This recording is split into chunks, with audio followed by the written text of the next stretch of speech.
Okay, so now that we've talked about the aggregate demand, we have an aggregate supply, we've talked about the separate curves, we combine them together to look at the equilibrium, we can now try to analyze what happens when there's some type of change.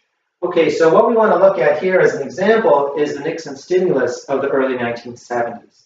Okay, so what does this consist of? Well, first of all, what we're going to say is initially, we have the economy in the long run equilibrium.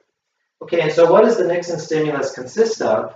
Basically, an increase in government spending and a decrease in taxes. Okay, so what's the effect of the increase in government spending?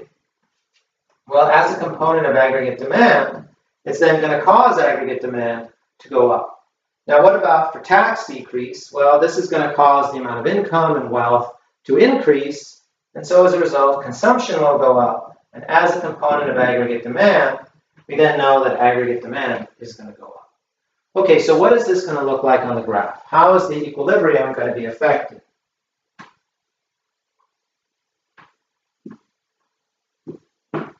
Okay, so we start off with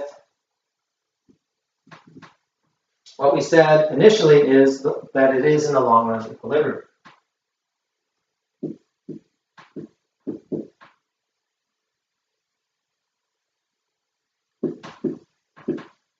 Okay, so at this point where the curves cross, okay, we have our initial point. Okay, so then what happens as a result of this change? Okay, so as a result, we said the aggregate demand increases. And so what we have is the aggregate demand curve shifting to the right. Okay, so then where is our new equilibrium? Well, in the short run, remember that's where the aggregate demand and the short run aggregate supply cross. That's going to be here. Okay, so what can we say about the short run?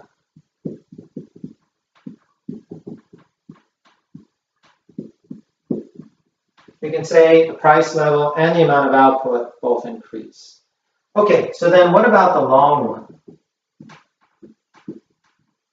Okay, so what's different about the long run is that we're saying, well, input prices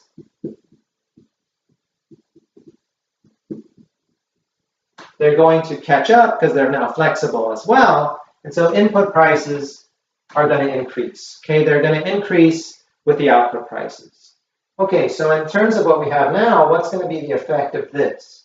Okay, so what we're going to have then is a shift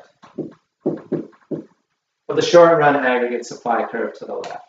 Okay, and so now what we've got is now the long run equilibrium. Okay, we see it's the crossing point of the new aggregate demand, the new short run aggregate supply, and the long run aggregate supply. So we see what happens. We're at a point where what? Basically the price level itself has gone up, and in terms of output, relative to where we were before this stimulus, we see that the output is unchanged.